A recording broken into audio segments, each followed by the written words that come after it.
Continuamos explorando las Escrituras en el libro de Jonás. Veremos Jonás camino a Nínive, la restauración de Jonás. Jonás pregona en Nínive, Nínive se arrepiente. Y desde el minuto 34 hasta el final analizaremos Deuteronomio 29. Cristo contesta a los hipotéticos saduceos y fariseos sobre la verdad del relato de Jonás.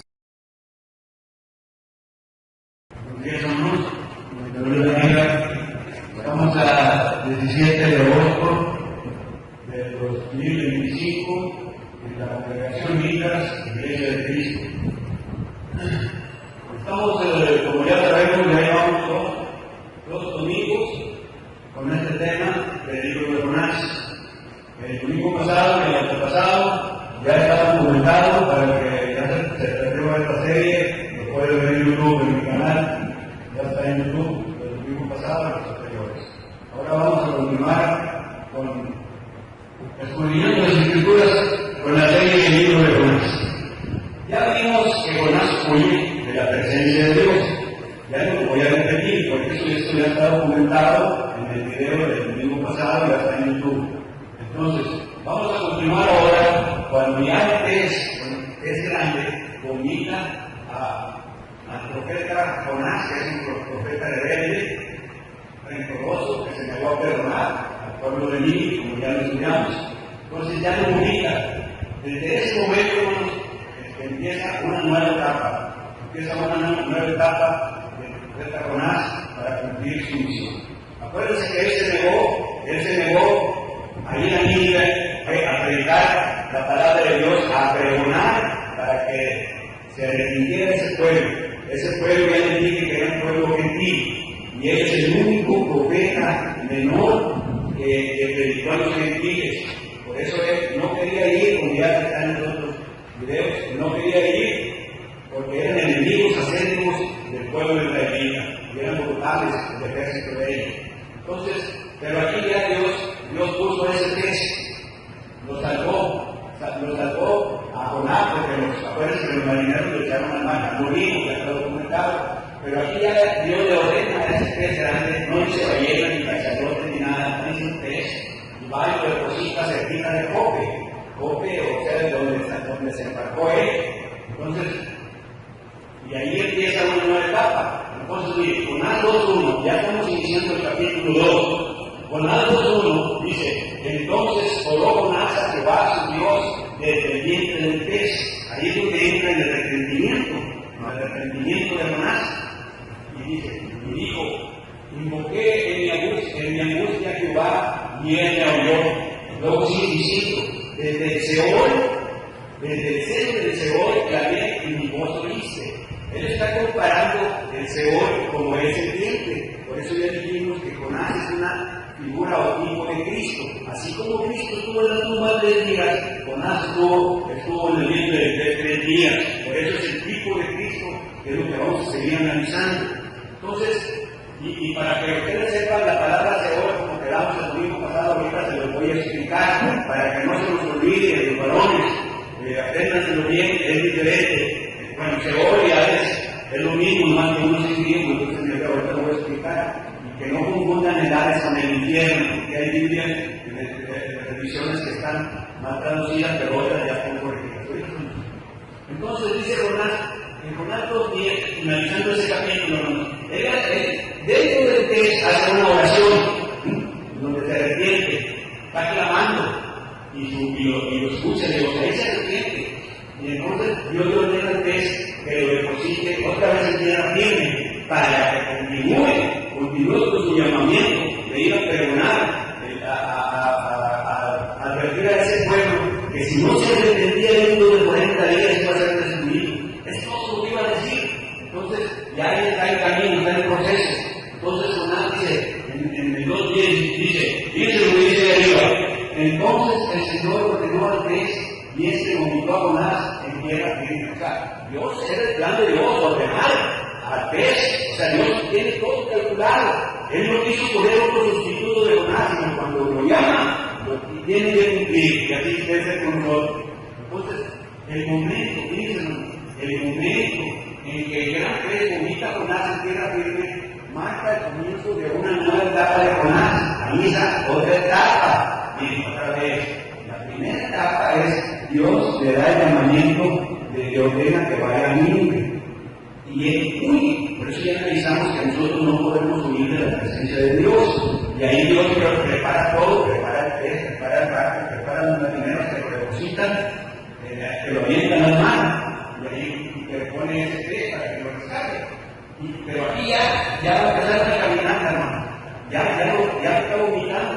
Lo que es va a recorrer 880 kilómetros, más o menos desde Jope, en la costa del Mediterráneo, hasta Nínive, que era la capital del pueblo así. Eran 880 kilómetros. Un cálculo más o menos dice que son como 23 días caminando diariamente 30 kilómetros. Más o menos. Entonces, ese es el asunto que aquí vamos a iniciar una nueva etapa. Miren bien. Miren, no para que sepan la geografía bíblica, porque es importante que ustedes se acrediten y sepan de qué estamos hablando, como nos enseñó el hermano Humberto Figueroa.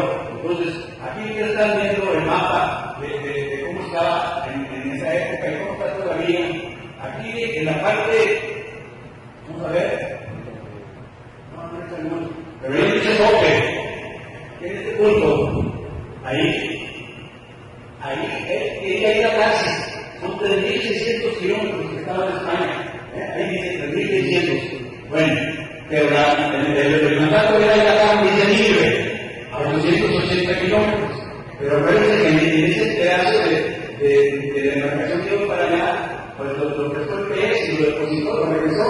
De ahí inicia ese 880 kilómetros rumbo a Nínive. Ahí empieza la segunda etapa. Esa es la etapa, hermanos. Miren, vamos a ver. La primera etapa es huir de la presencia de Dios, arrepentirse. A veces no podemos huir de la presencia de Dios, ya lo analizamos. Esta otra etapa es la restauración de Jonás, para que cumpla su misión. Así lo vamos a iniciar. Entonces, ahí ya está el día que vimos hace los domingos, pero no es para que se ubiquen geográficamente cómo está el asunto. Gente que se quería ir a España, esconderse de Dios, allá muy lejos, pero nada, Dios tiene todo planeado. Entonces, ese es el asunto, hermano. Entonces, aquí como les estoy diciendo, inicio de la restauración de Jonás. Jonás va camino a Nínive. Ahí dice la otra etapa. Dice bien, era un hombre representando todo lo que se iba a encontrar en el camino. Y eso le servía, él tenía que ir a pie para que reflexionara. Y en el camino, él fuera restaurándose de su comportamiento. Porque acuérdense que aquí estamos analizando las actitudes del profeta, no el mensaje, sino las actitudes. El mensaje que iba a dar también un poquito, iba a decir, si no se arrepienten dentro de 40 días, Jehová los destruirá. Esa era lo que iba a decir, pero aquí estamos analizando las actitudes que se comparan con las actitudes que tenemos nosotros de no cumplir las órdenes de Dios, que ya les dije y que les puedo repetir, y predicar el evangelio. O sea, nuestra misión la número uno es evangelizar, no edificarse a tiendas blancas. Entonces, es evangelizar. Pero en la época de él era pregonar la palabra de Dios. Entonces, ahí lo está usando como ejemplo para nosotros. Entonces, continuamos. Y le dice, Dios no llevó a Jonás directamente al lugar de su misión, lo salvó de la muerte y restauró su fe. Entonces, eso es lo que estamos viendo. Dice, pero dejó que él mismo completara el camino. Por eso se la caminó 880 kilómetros. Eso es lo que mide físicamente ahorita la distancia, ¿verdad? Dice bien. Entonces, continuamos. Dice, Jonás tuvo que caminar cientos de kilómetros a pie.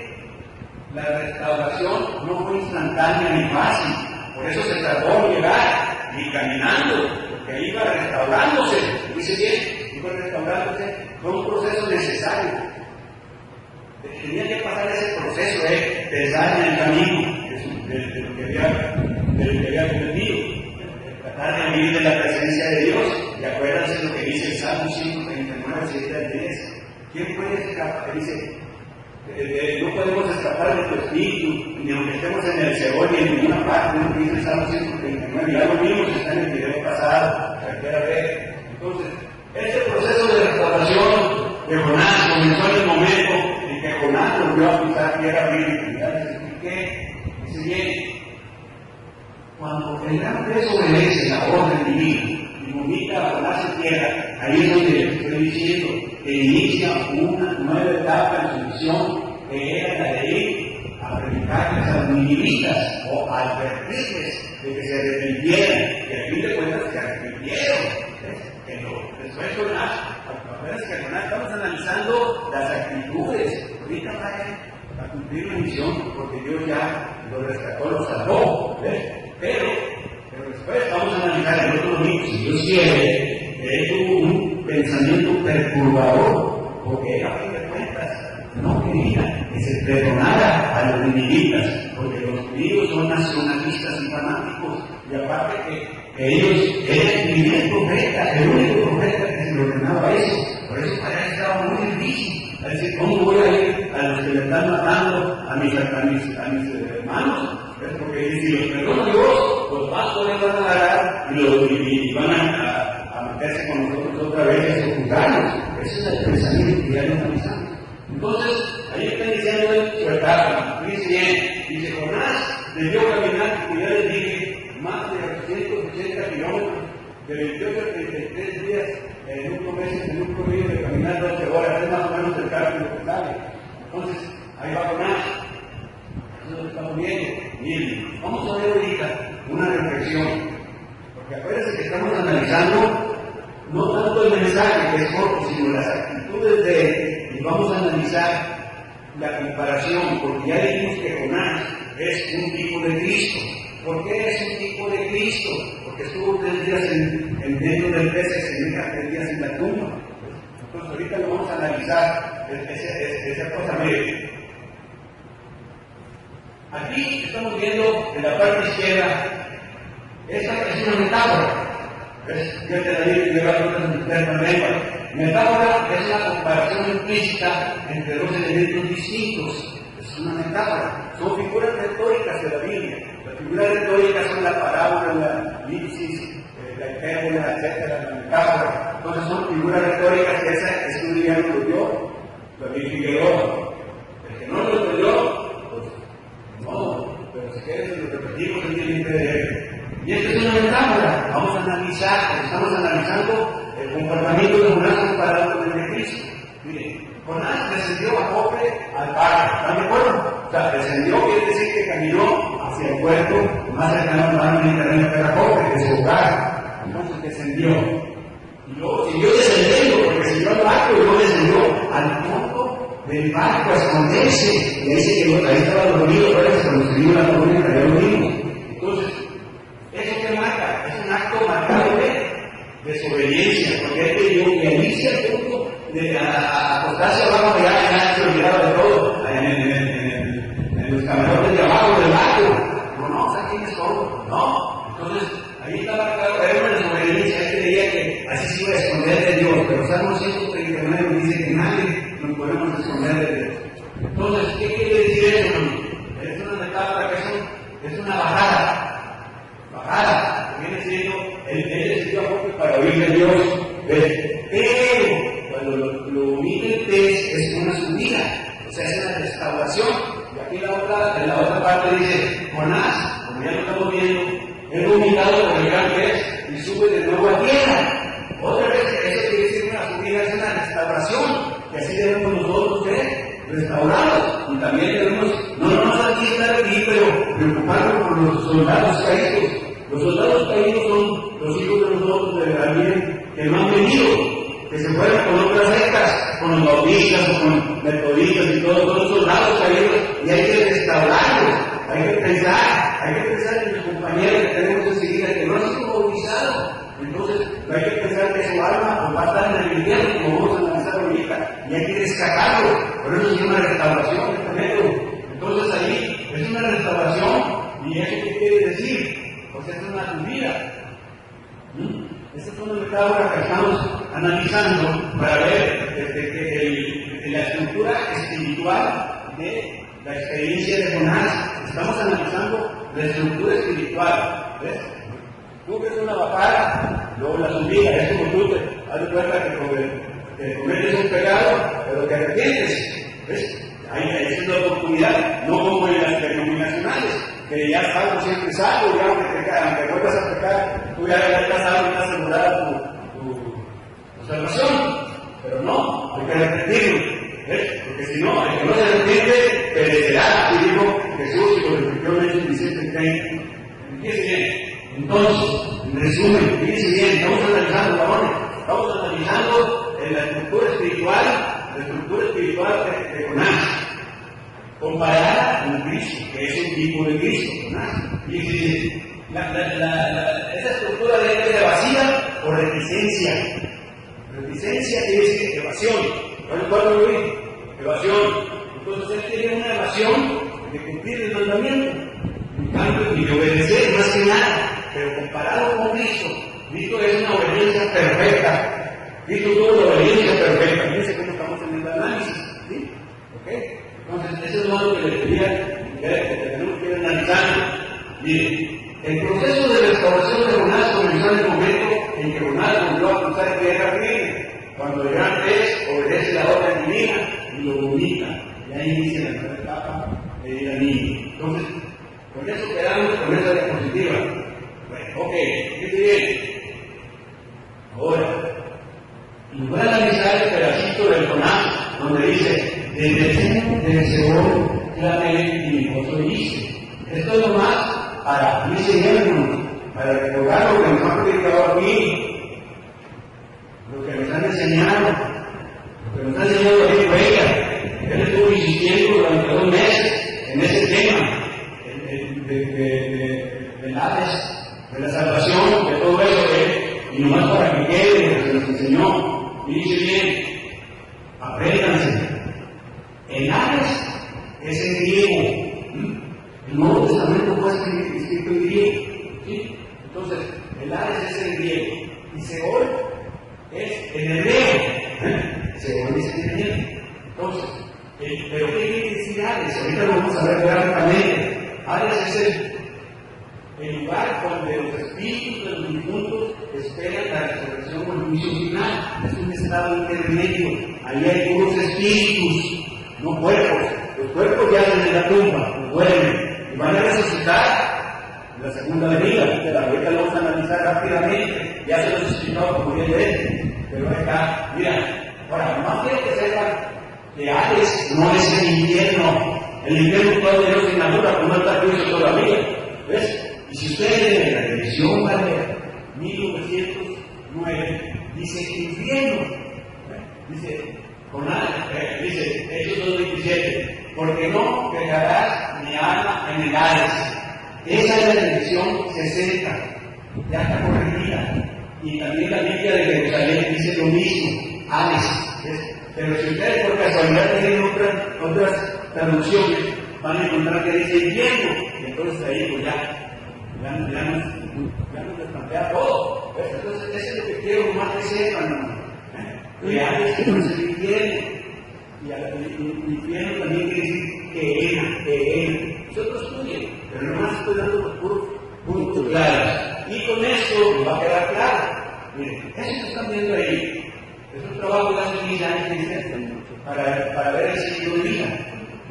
Ese es el ciclo de vida que nace desde que nacemos hasta la eternidad, ya sea en el infierno o en las moradas celestiales. Y ese es el proceso. Ahí está bien entendido. Muchos hermanos tienen ya esta copia en grande, ya se las di hace un año o 2. Entonces, pero nomás para que tengan la memoria de las estelares. Miren, eso que acabo de subir ahí, negro, nosotros ahí estamos en la tierra. En la tierra. Y la tierra tiene 2 reinos, el reino de Cristo y el reino de pecado. ¿Ves? Entonces, no me voy a meter aquí en toda la explicación de esto porque no hay tiempo, que estamos con otro tema. Pero aquí está cuerpo y espíritu. Miren, el apóstol Pablo dice alma, espíritu y cuerpo, ¿verdad? Dice 3 cosas. Eso se llama tricotomía. ¿Sí? Pero, alma. En ciertos pasajes de la Biblia quiere decir cuerpo físico. Y a veces quiere decir espíritu, en ciertos pasajes según el contexto, textos sin contexto y con pretexto. Entonces, por eso no se confunda. La realidad es que nomás somos dicotomía, cuerpo y espíritu. ¿Sí? Por eso ahorita estamos representando ahí en el cuadro medio, que ahí estamos, allá arriba está el reino de Cristo, en la iglesia de Cristo, y acá van a estar todos los que no son salvos. Y estos van a pasar a la otra parte, mueren antes de la muerte. Hechos 9:27 es el texto que nos da la información de la muerte, que vamos a entrar con un cuerpo animal, pero vamos a resucitar con un cuerpo espiritual. Ya se los expliqué. Y él ya está en YouTube y está hablando bien detallado. Ahora, ahí va a llegar la muerte, de ahí es donde nos vamos a. Mira, ahí está, muerte. En Ezequiel 12:7 y en el 9:27 nos dicen eso. ¿Ves? El cuerpo físico para acá, a la tumba, ¿sí? Y el espíritu se va a la otra parte, donde se llaman los espíritus. Allá arriba dice, los espíritus, este es el estado intermedio. Ahí está, mira. En ese cuadrito está el estado intermedio, que es el Hades, ¿sí? El Hades es el lugar de los espíritus. Por eso los espíritus esos están vivos, tienen conciencia, ¿ves? Entonces, es otro análisis. Entonces, ahí está dividido, como ustedes pueden ver, en Tártaro en Tártaro y en Paraíso. Entonces, dividido por el mismo. Entonces, según como te has contado aquí, seguro fuiste hasta la muerte, va a estar en Tártaro. Entonces, y los ángeles son los que nos transportan al espíritu. Ese es otro detalle. Vamos a ver en otro tema. Ya se lo dije hace 4 años, pero vamos a recordar. Entonces, para que sepan ese punto, ahí está. Es el otro punto, el área donde están puros espíritus. ¿Sí? Continuamos, y dice bien, y luego llega el juicio, llega la segunda venida, ese es el segunda venida, ahí la resurrección de buenos humanos, eso que está en azul. ¿Sí? Ya después de eso, inmediatamente viene el juicio. Ahí está el juicio. Todos van a aparecer, y después del juicio ya se decide a la izquierda o a la derecha, los salvos y no salvos. Los no salvos, directo al infierno, o en el agua, en la muerte segunda, o en el agua de fuego. Y los que sí fueron fieles hasta la muerte, que cumplieron el plan de Dios de salvación, y cumplieron las 7 cualidades divinas y fieles hasta la muerte, van a ir a los morales.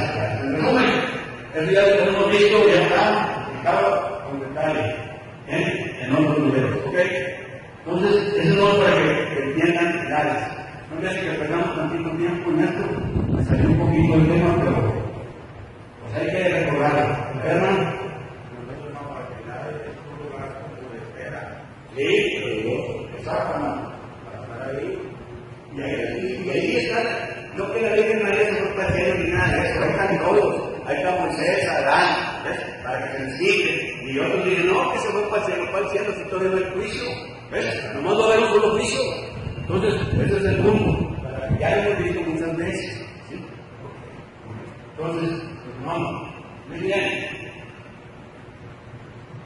Bien, ahora vamos a hacer otro análisis. Dice bien que hay preguntas hipotéticas. Y les voy a enseñar un texto que es el de Deuteronomio 29:29.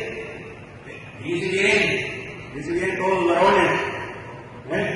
Deuteronomio 29:29. Pero primero vamos a analizar lo que dijo Cristo de Jonás ante el parecer. ¿Por qué? Miren, hay temas que surgen dudas, porque dicen, no, las cosas pesan la opinión. Bueno, pero las cosas secretas que pertenecen a Dios y las reveladas que pertenecen a nosotros, y las reveladas es el Nuevo Testamento. Y el Nuevo Testamento es la revelación, porque antes era un misterio. Y si Dios te revela una cosa, la tienes que obedecer y cumplir. Todo el Nuevo Testamento se tiene que cumplir. Si queremos hacer suposiciones y queremos decir, no, pues cómo se va a salvar una persona que no le recibió el Evangelio se va a salvar. Bueno, pues borra todo lo que dijo Pablo. Todo, borra la propia Biblia, porque dice que las cosas secretas le pertenecen a Dios. pero las reveladas, que es el Nuevo Testamento, nos pertenecen a nosotros y hay que creerlo todo de Hijo. Además nosotros no podemos añadirle a Apocalipsis 22, ni quitarle, ni ponerle, ni modificarle, ni opinar. Ese es el punto.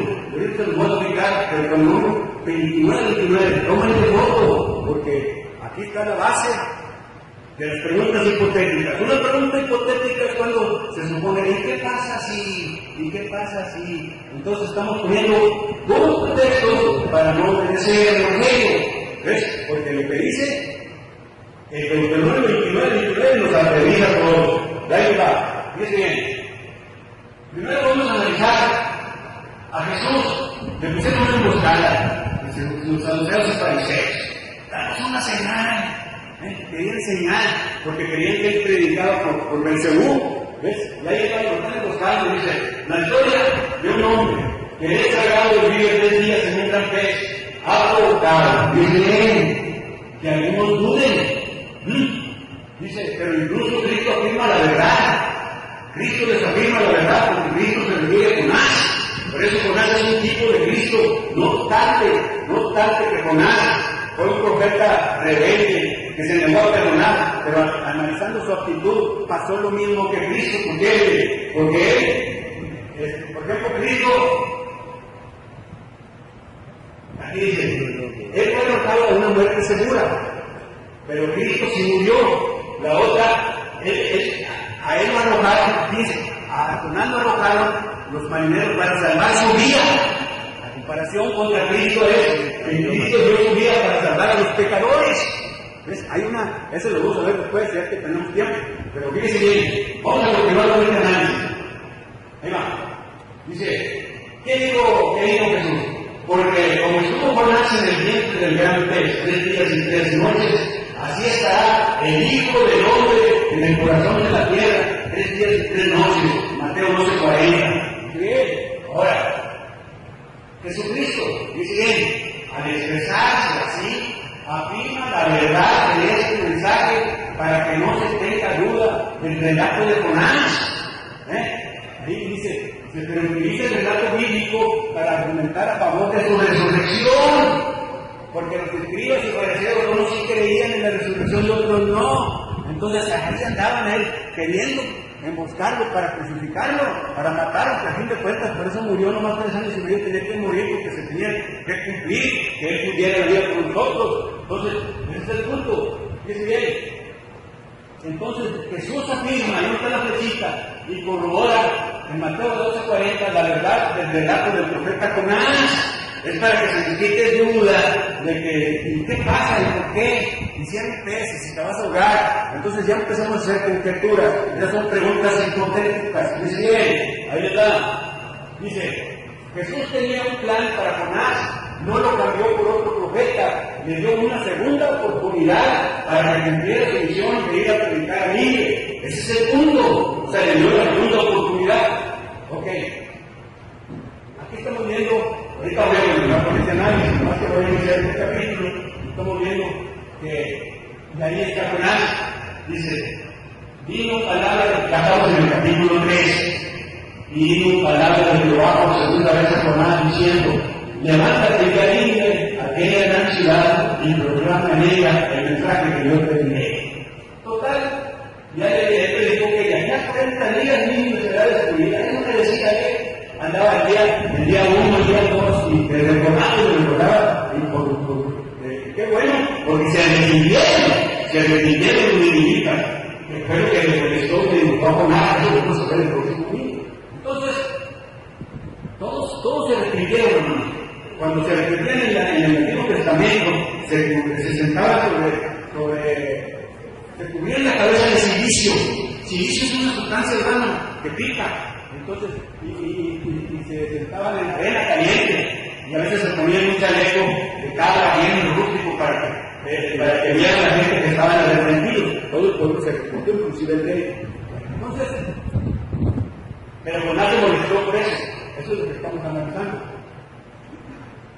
Entonces, los habitantes de resumen en este capítulo 3 se arrepintieron y Dios decidió que su plan de castigar. Como ellos se arrepintieron, Entonces Dios dijo, bueno, pues ya no nos va a castigar.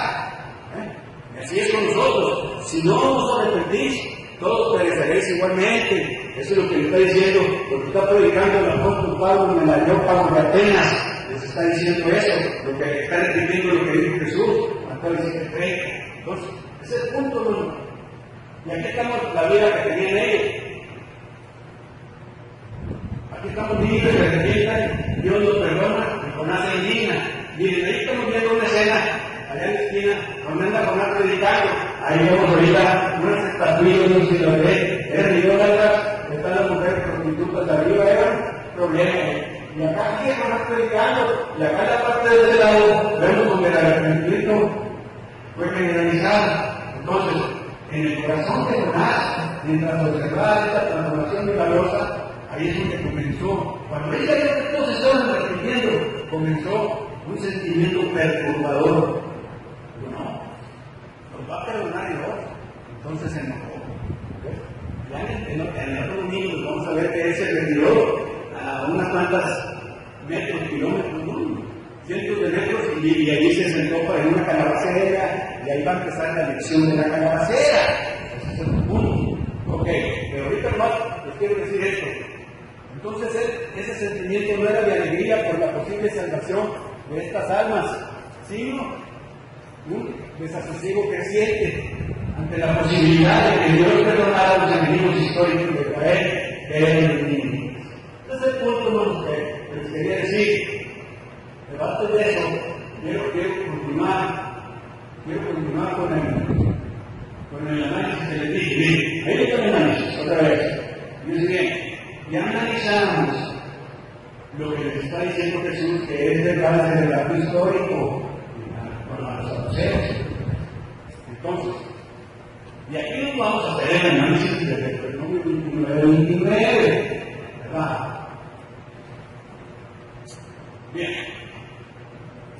Total, ahí son los fariseos. Le dicen los fariseos, maestro, deseamos ver de ti señales. ¿Ves? O sea, ellos querían que dieran las señales como Moisés que estuvo con Dios sobre el monte en medio de truenos y relámpagos. A Israel otra señal que le dio el pan del cielo. Ellos querían ver una señal física. ¿Ves? Por ejemplo, a Samuel, que hizo venir truenos y granizo en tiempos de la siega. A Josué, que hizo que el sol y la luna se detuvieran. Esos son milagros, las cosas secretas que pertenecen a Dios. ¿Ves? Entonces hay que analizar. Dice bien que son ejemplos de señales del cielo. Y los saduceos y fariseos que daban una señal. ¿Y qué dijo Jesús? Les voy a dar la señal de Jonás. Y la señal de Jonás era que él iba a resucitar dentro de 3 días después de que lo crucificaran. Esa es la señal. ¿Ves?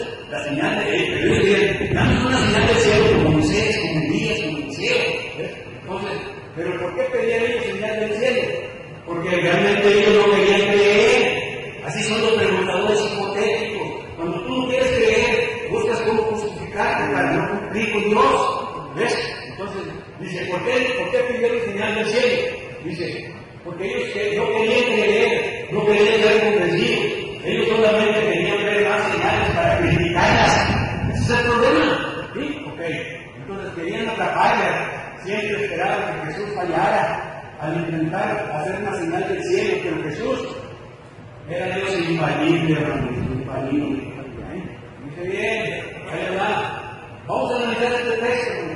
Las cosas secretas pertenecen a Jehová, nuestro Dios, mas las reveladas, dice, son para nosotros y para nuestros hijos, para siempre, para que cumplamos todas las palabras de esta ley, para que cumplamos las cosas reveladas en el Nuevo Testamento, y hay que cumplirlo y obedecerlo todo. Que dice, si no cumples los pasos de salvación, las 7 cualidades divinas, a la fe, a la virtud, etcétera, etcétera, no vas a llegar al cielo, tienes que cumplirlas todas y tienes que ser fiel hasta la muerte. Tienes que cumplir todas. En el Nuevo Testamento hay 1053 mandamientos. De hacer una cosa o no hacerla. Ese es el punto. Y eso es lo que quiere decir. Entonces, ahí va, mira. cuando Dios decide, dice bien, revelar algo, entonces es nuestra responsabilidad creer y obedecer lo que ha sido revelado. Cuando Dios decide revelar algo, por eso, si Él te dice, tienes que bautizarte, si no, no vas a ser salvo. Entonces tienes que obedecer el bautismo, no como los bautistas que dicen que no es necesario el bautismo, que no con que tú creas ya vas a ser salvo. Entonces hay que obedecer todo. Entonces dice, Deuteronomio 29 nos recuerda que hay límites a nuestra comprensión humana, porque somos familia nosotros, somos finitos. ¿Ves? Dice, y que debemos confiar en la sabiduría y poder de Dios. Si no vamos a confiar en la sabiduría y poder de Dios, pues entonces, ¿qué vamos a hacer? Dice, la sabiduría y poder de Dios, incluso cuando no comprendemos completamente los detalles de un relato bíblico, a veces dicen, pues ¿cómo voy a estar yo en el cielo? Voy a ver a mi mamá, a mi papá. Pues tú cumple todo, ya después Dios dirá ahí. O sea que no quieras saber más de lo que no está revelado, porque Él nos está escribiendo en el Nuevo Testamento lo necesario que tenemos. Lo que no pone quiere decir que no lo necesitamos saber. Entonces, ese es el punto. Ahí le da el análisis más completo. A ver, dice, se nos prohíbe inquirir. Inquirir quiere decir, ¿qué quiere decir? Está preguntando supuestamente, what happens? ¿Qué pasa si? Y sí, haz de cuenta, yo me quiero bautizar en el día de sí, pero no hay agua. No, pues que busco un tinaje. No, pero no hay tinaje. No, entonces tú estás poniendo por pretextos. ¿Ves? Esas son preguntas hipotéticas. Y dice bien, varones, porque lo pueden buscar, cuando tengan que contestar eso, que no pueden explicar. Ahí están todos. Muy bien. Entonces dice, se nos prohíbe inquirir por curiosidad en los consejos secretos de Dios y decidir al respecto. O sea, las escrituras no son para morbosidad o curiosidad. ¿Y si qué pasa si no hay agua? ¿Y si se rompe la tubería, etcétera? Pues, bueno, esas son preguntas hipotéticas. Continuamos. Entonces dice, segundo, pero se nos dirige y estimula a que escudriñemos diligentemente en aquello que Dios ha dado a conocer. Hay que crecer, hermanos, en gracia y en gracia de Dios y en conocimiento de Jesucristo. Entonces, por eso nos dice que nosotros escudriñemos lo que está revelado. ¿Sí? ¿Ves? Entonces, pero se nos dirige y estimula a que escudriñemos diligentemente en aquello que Dios ha dado a conocer. Hermano Pablo dijo, mi Dios, perdona, que puro escudriñar, el que no escudriña no sabe. Entonces, hay que hacer eso. Y aparte que es una de las cualidades divinas, hay que agregarle conocimiento, lo que dice a la fe, virtud, la virtud, conocimiento de la palabra. Tenemos que analizar cómo están los textos, ese es el asunto, no nomás predicar. No, apórtate bien, pues eso te lo va a dar un mormón, un bautista, un católico, lo que sea. Hay que meter la sana doctrina y distinguir para que nosotros, como miembros de la Iglesia de Cristo, sepamos distinguir en qué nos diferenciamos de los otros, que no son escriturales. Ese es el punto, que todos los mayores pretenden, todos, que le digan a los jóvenes eso. Si no les dicen eso, no van a decir, importa, te digan esto, es lo que les dicen todos, analizan los textos. Ese es el punto, para que ellos no se vayan, ya cuando crezcan, cuando las iglesias no escriturales, porque ya hay pura emoción. Ok, bueno, continuamos. Muy bien. Él no ha detenido nada que sea provechoso para nosotros. ¿Qué quiere decir eso? Que Dios no ha escondido nada que no sea provechoso para nosotros. Él pone lo que es provechoso. Sí, fíjate bien, Dios dice, sino solo lo que es bueno que ignoremos. Dice, pues ¿para qué les pongo tanto esto? No se los pongo. Así está pensando Dios. Entonces, fíjate bien. Y luego, el fin de toda la revelación divina, que va otra vez. El fin de toda la revelación divina no está en los temas curiosos, ni de especulación y discusión. No vamos a discutir por qué una ballena hicieron cachalote, hicieron, etcétera, ¿verdad? Una mantarraya, un gigante, un calamar. Entonces eso no puede ser.